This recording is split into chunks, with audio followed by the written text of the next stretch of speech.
So last year we had the Dow Chemical company here, Greg Schuler and Christopher Wood. Some of you were able to see that presentation. That was on the business case for document management.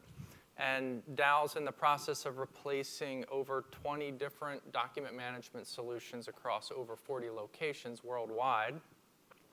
We wanted to bring Mr. Randy Nettles up to share with you.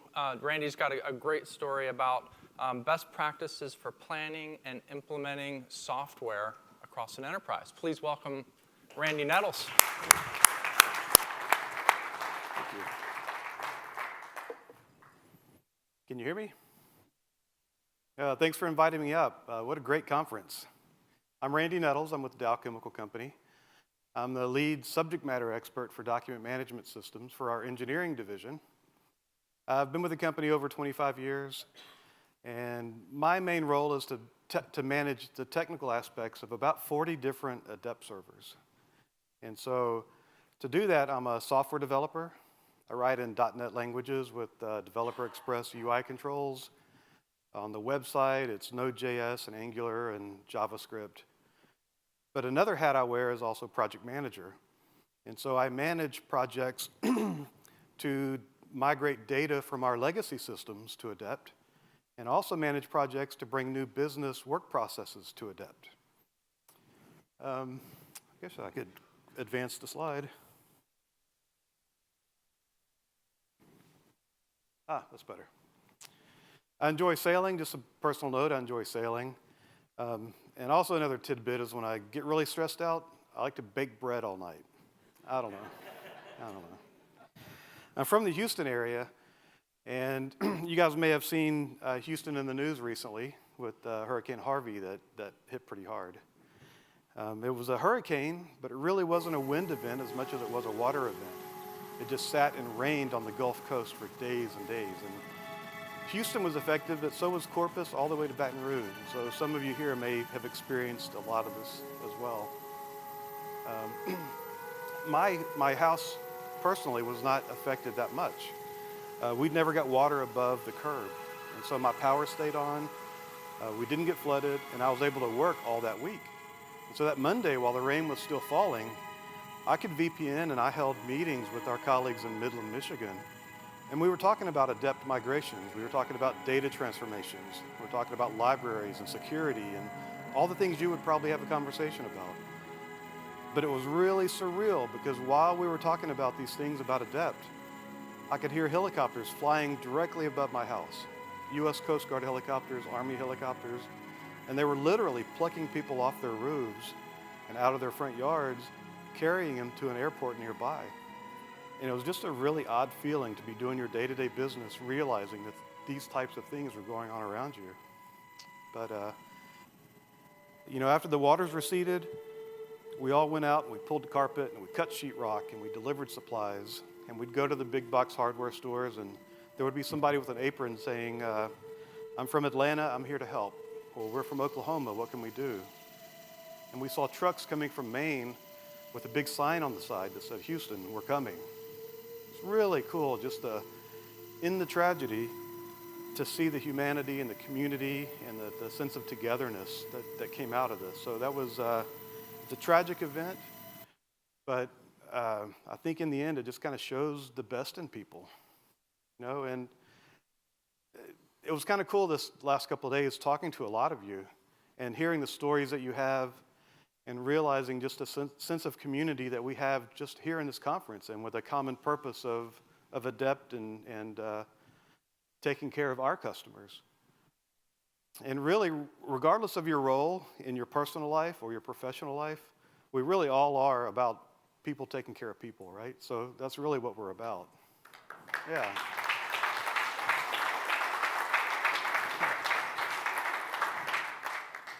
So being here at the conference, I realize not everybody's a computer nerd. Okay, so if this presentation gets too nerdy, I apologize early. If you're a computer nerd, I got you. We'll see. All right, so we're going to talk about our latest project at Dow was rolling out Adept 2017, upgrading Adept 2013. And so to do that, I'll give you a little bit of background about what Dow's architecture looks like. We'll talk about our technical implementation plans, and we'll also talk about some of our risk mitigation pieces that we had to deal with. So hopefully some of this is insightful. All right, so just to give you a sense of kind of where Dow's biggest user bases are, the big fat blue people are larger concentrations of users, and then there's some other places around the globe as well. So our major engineering centers are in Houston and Freeport, and then some in Louisiana. We have Terneuzen in the Netherlands, and then we have Chennai in India. Those are our main engineering centers. But we have quite a few users in Europe in general, in Germany, Bristol, Pennsylvania, Fort Saskatchewan, Canada. So it really is kind of distributed globally. Okay. So when we say Adept at Dow, we're really talking about 3 distinct Adept systems: complete databases, complete servers.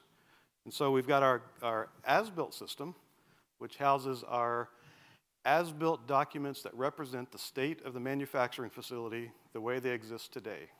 Okay, so these are documents that we would expect the guys turning the wrenches and making the decisions to go read those documents and reasonably expect that they represent what they're actually looking at.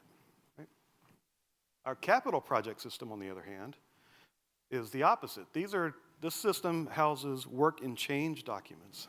So we would expect these documents to represent something that's to be demolished or something to be built, may or may not reflect what's in the plant. And so the users here do their edits, and this is where the majority of the change happens. And finally, we have a separate system that's Dow's most effective technology documents. And that's really Dow's engineering standards. And this one is prototyped, but we expect it to go live sometime this next year. Now, what's distinctive about the 3 systems is that the MET portal is likely to have the largest number of users of all 3 systems. The capital project system is our busiest system. So if you have an account in the capital project system, you're probably getting an Adept every day, or just about every day. You're redlining every day. Your work process approval every day. You're creating transmittals. It's a pretty active system.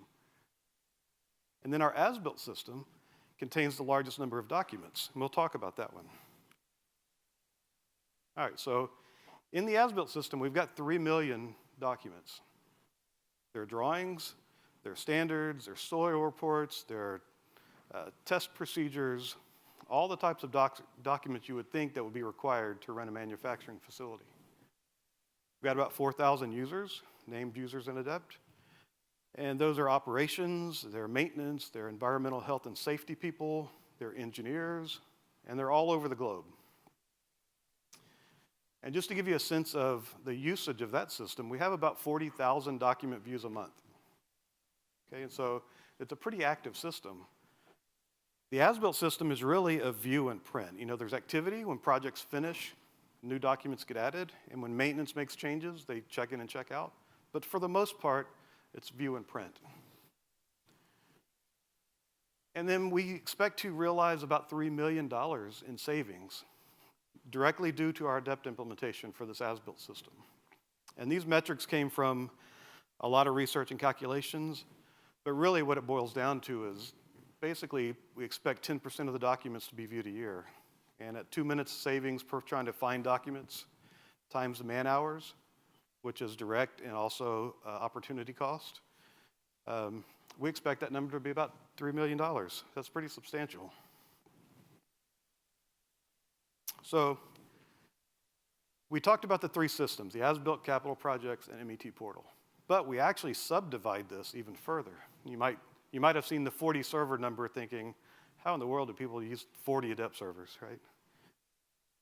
Well, Jessica mentioned the other day, and I think maybe a few others, that having a sandbox is really important to do development work and keep your production system up and running. Well, at Dow, we have 3 systems. We have a development system, and the development system is basically a system that we can break. Nobody's going to shed a tear if we take it down. We can fix, we can test configurations, test new plugins, et cetera. But what we really use it for this project was to develop an installation script. So we want to know exactly what's required to upgrade, what steps, what didn't work.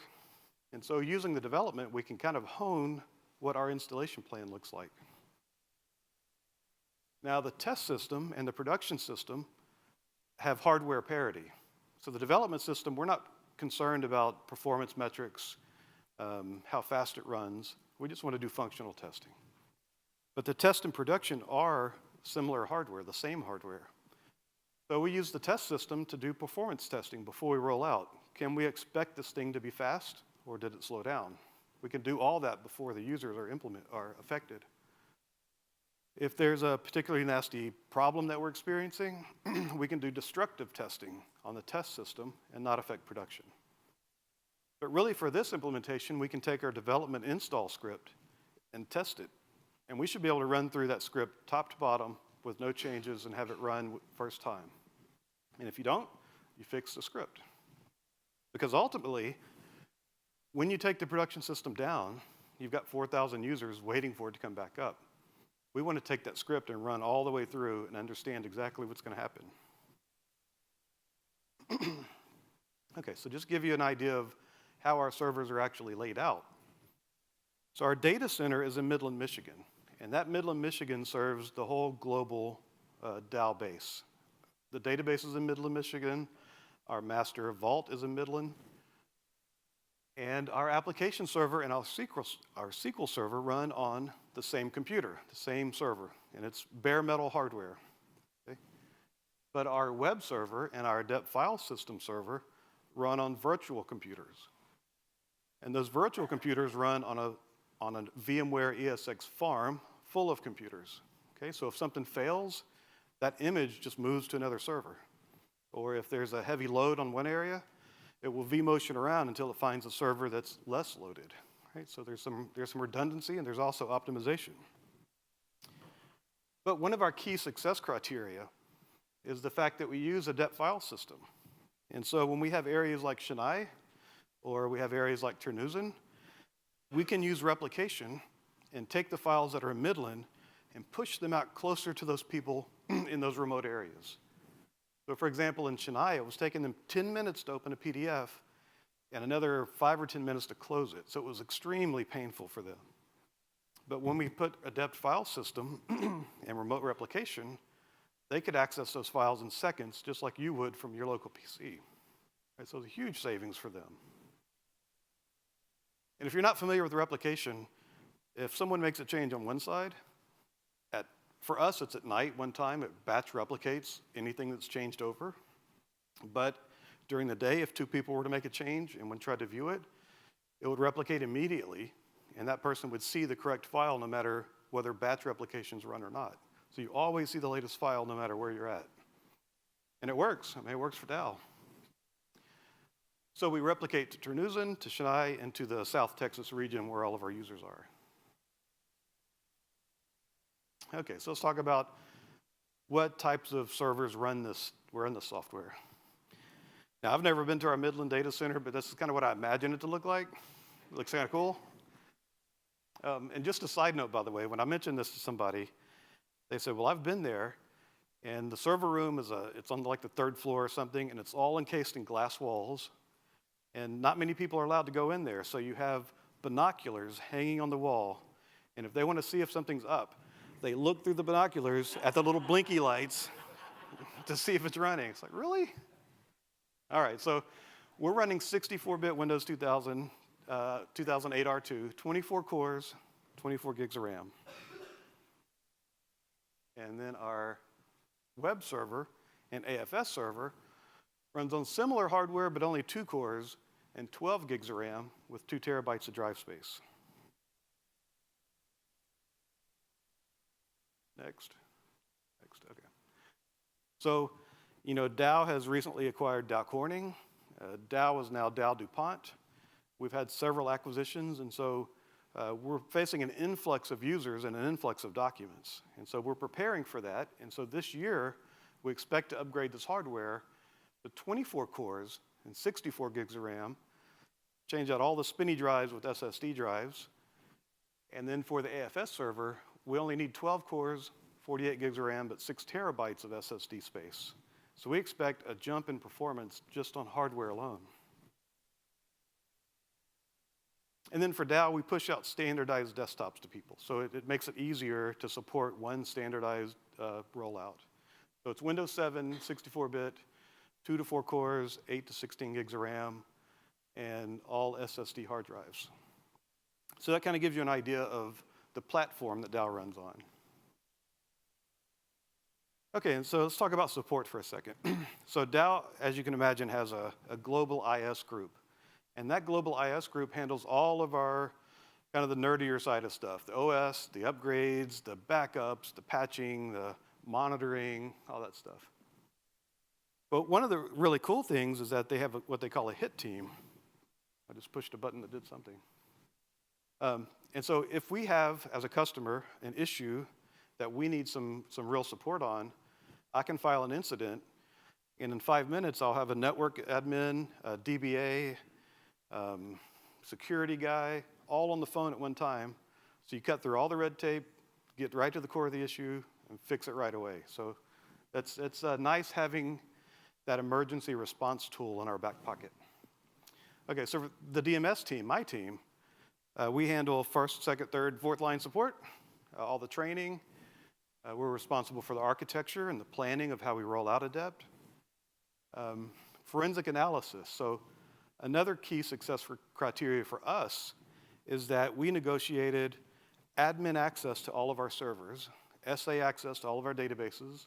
So when something happens, we can get on these servers, pull all the Windows event logs, all the Adept application logs, SQL Server logs, and we can put together a timeline that says, okay, user reported something here. We back up and see where Adept crashed here.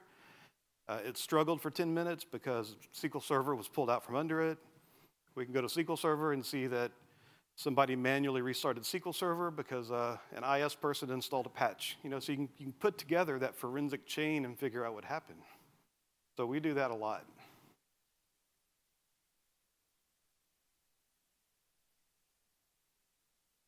Okay, so let's talk about the implementation just a bit.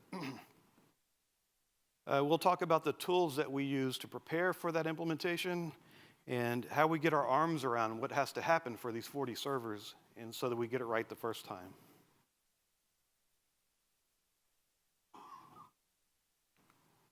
Okay. All right, we're good.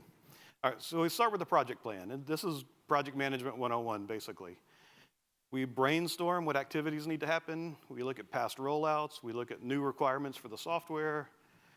And we just list everything in order that needs to happen. And this is not just the technical stuff, but the people change aspect. What training do we need to prepare? What communications do we need to send out? What approvals do we need to get? But it is also all the technical details. It's got ownership and start dates and status, typical project management stuff. So from those technical details, we can put together a technical list of steps that have to occur for each of those server types. Right? So SQL Server needs something, the AFS server needs something, the app servers, the web servers. So on the left is a list of all those technical steps. And on the top are all the servers that get affected. And so we can put a big X in the column that says this server needs this step. And just some examples, you can see where it says stop the Adept service, stop the Adept file system service, make a backup of the database, create a database. So it's all these detail level stuff and which servers are affected.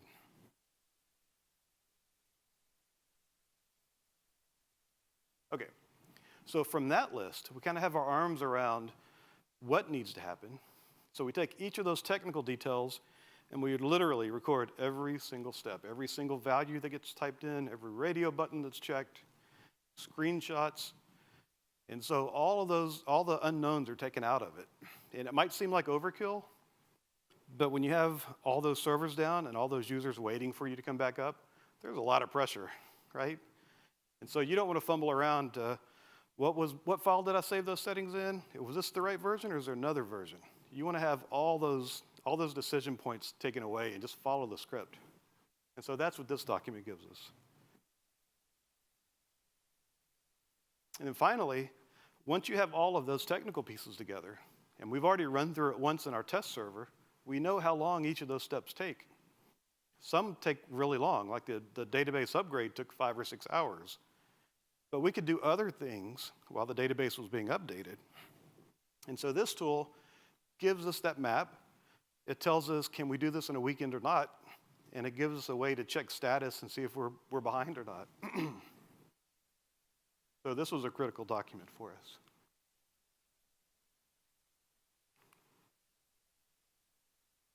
Okay, so that was the implementation plan. Let's talk about a couple of risk items here. So the first one was, what happens when 500 people try to install Adept from one executable click, right? I don't know. We've never done it before. So we got 20 of us together and just tried to say 1, 2, 3, click. And that worked without a problem. Well, that didn't tell us anything because still could fail with a bunch of people. So to mitigate that, we took each of our support teams in our regional areas, and our support teams are just the power users out there. And so we trained them on the Adept upgrade. What does it take? What to expect? How do you support your people? And then we also just bought a bunch of thumb drives, just a bunch of USB drives, and we put the installer on those and mailed out packs of 5 to each of those groups. So in the worst case, if everybody clicked and they just got an hourglass, just go stick the thumb drive in and get them up and running. But as it turns out, none of that happened. It was all fine. They all installed. Everybody was happy. Actually, let me take a point here. I probably should have created a slide just about this because it's worthy of that. But part of our installation was that we had never used Adept Explorer before until this release. And so we decided to pilot Adept Explorer in one of our largest sites in Deer Park. And so part of our communication was, feel free to use the Adept desktop like you always have, but please give Adept Explorer a try. You might like it. There's no installation. It's going to run every time, run from any of your computers. And so we sent that out, and as far as I know, everybody's running Adept Explorer. And the feedback that we're getting from them is that they really like it. And so we're going to roll out Adept Explorer to more locations. Yeah, that was a success.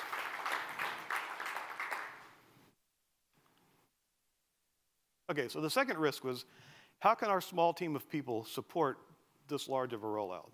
We've got about 6 people on our team, but 2 of them are project managers that are off doing something else. I was doing project management stuff more than technical stuff at the time, so it was really 3 people running this upgrade. And so what if we started getting 4,000 calls? What do we do, right? So we trained our regional sites and got them ready to do first-line support for us. So if it was a login problem or if it was they couldn't find the installer, those folks handled those calls for us. And then the other piece is we have a global environment to support. So not typically, but for this case, we set up 24-hour support. So our team took our 8-hour normal shift and then broke up into 3-hour chunks and covered the rest of the time just in case our first-line folks needed support, right? And as it turns out, we got very little support calls. It was surprising how few support calls we got. We'll talk about a couple of them in a second. Okay, so challenges. What went wrong? So the first thing is, if you're going to roll out to 4,000 people, there's going to be some people that just have problem computers. And we hit a few of those. Registries were corrupt, hard drives are full, passwords were locked out. Typically, those would go to our IT folks, but in this case, we wanted to support our users directly, and so we worked through the registry problems, we worked through the full hard drives, and got those people back up and running. You know, we want to take care of them. The second challenge we had was there were a few people, maybe 2 or 3, that would run Adept, and they would tell us Adept was blowing up. It was just accepting out. It's like, wow, that's weird. So after some research, we found out that due to some prior work done on our database, we had corrupted column sets, okay? And if those people picked those corrupt column sets enough, Adept would stop working. So we immediately contacted Synergist and talked to the Adept help desk support team. And the success story here is that within a day, maybe a day and a half, we had a hot fix. We had a DLL that we could put on our server that fixed the issue. And so where this could have been a large issue, it was relegated to like 3 people out of all those people. So what could have been rough turned out to not be bad at all. So thank you guys for that support. Yeah. So we combined our SQL Server and App Server databases. And so the database that was Adept 2013, we decided to leave on because we didn't want people to get access denied or server not found. We thought it would be more polite to let them see a system that had one document that said, why are you here? Adept has moved. You should have read the email. Here it is, right? And so we thought, okay, surely that's going to catch the rest of people. Well, turns out there's a lot of people that don't read their emails, okay? So there were people logging in. Well, we checked like 3 months later, and there were like 50 documents that somebody added to the system. And like all these people were logging in. So we had to go follow up with these people individually saying, okay, let's move your documents, let's get you straight. So we tried, but it sort of worked. And then Murphy's Law, of course. The morning after the rollout, everything went so well, it was very successful. We had major network outages in Chennai, in Germany, and network degradation in the northeastern US. Unprecedented, doesn't normally happen, but of course it happened the morning that we rolled out. So some things are out of your control, but luckily we communicated well enough with our user base that there were no complaints, everybody understood, and it was under control pretty quickly. Okay, so to wrap it up, the key success criteria for us, mainly because of the size of the implementation that we had, was that our sandboxes, our development, test, and production, created a separation of work that isolates those activities that prevented interruption of our production system. Right? So that was key for us. Having admin privilege on our boxes helps us keep our system up and running and clean. The use of Adept file system replication is key for us, and I think you saw why. And then obviously meticulous planning lets us keep the production system outage to a minimum. Okay, so the final message is that I realize not everybody is at the same scale, but to know that Adept runs well at an enterprise level, at this level, probably means that if you have a site down the street or a site a couple of states over, you could use something like Adept file system or some of this architecture and be confident you could be successful with it. Yep. Okay, that's my presentation. Thank you guys for letting me come.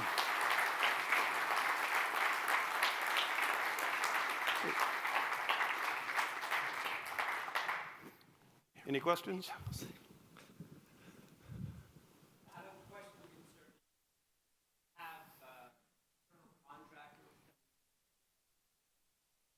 We do. We have external contractors that come in as a Dow laptop using a Dow ID. So that's pretty seamless for us because they're granted access to a Dow system.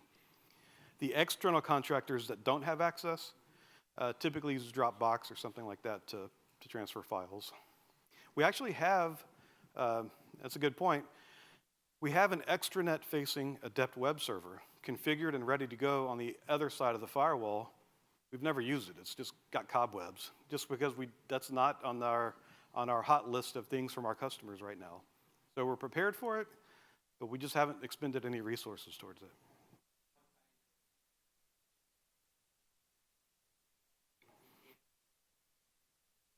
Yeah, so most of the folks are either directly in a Dow building somewhere or have a VPN access to the Dow network. So it's been a long time. So there's a hole punched through the firewall in one direction. And so facing there, you can log in with a local Adept account. Most of the time, we use Active Directory accounts to log in. These folks will use a direct account. And that lets the web client talk to the web server, but doesn't allow the person on that end to do anything other than that. Yeah. It's all theoretical because we haven't done it yet, so. Anybody else? Oh, the lights are kind of bright up here. You mentioned your DMS team, is that on the business side of Dow Chemical, or are you under the umbrella and the auspices of IS? No, we're on the business side. We're in the engineering group, but we're completely separate from the IS group altogether. Okay, so your roles and responsibilities are such that you work from a business process standpoint. Yep. And are responsible for configuration layer and that sort of thing, separate from the hardware and the geek stuff that you talked about on the other side, right? Yeah, that's right. Okay, Exactly. interesting. Exactly. Okay, so do you think that's an important part of your success as well, comparing to perhaps other companies that aren't set up that way? It's a double-edged sword. Yeah, I think in general, I think it's the best way to do it. I mean, I like how we're set up. It puts us in close contact with the business, so the people that actually need the product. And so we have more business process knowledge than somebody in IT would have. Correct. On the flip side, we're somewhat dependent on somebody else's services to make us successful. So Right. we have enough access where we can do a lot ourselves, but we're still dependent on IS to do quite a bit. Okay. Yeah, I thought Yeah. that was unique and interesting because that's not the situation I find myself in. So I'd be more reliant on a corporate IT group. My other question was around, you mentioned that part of your success was having admin rights. I presume you meant on the PC, on the client PC. Do you think that is also part of your success and why you're able to be as nimble as you are with Adept installations and maintenance? Yeah, absolutely. So every user at Dow is admin on their own PC, which is surprising. You'd think they would lock it down, but they Right. give us quite a bit of access. Right, that's the reason I bring it up because again, my situation is there has been a move away from that admin access, for Yep. viruses, cyber events, and things like that. So Well, they took another approach. They actually use a whitelisting software, so you can only run things that have been pre-approved to Right. run. So that Okay. kind of mitigates a lot of it stuff. does. Okay, great. All right. But we also have admin access on all of our servers as well, and that really gives us a benefit because, we have some technical people on our team that can go in and do some things that we don't even have to involve IS most of the time. I see. Okay, Yeah. thank you. Uh-huh. Anybody else? Yes, sir.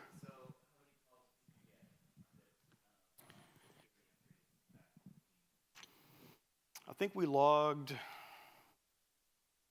40 issues, which 30 of them were the same thing. So, there ended up being like a handful of issues that we had to resolve, and most of those we created ourselves. So, yeah, so it wasn't bad. Yeah. Anybody else? All right, thank you very much. I'm sure I'm over. Thank you. Thank you, sir. Appreciate it. Hey, thank you. Thank you Yeah. so much.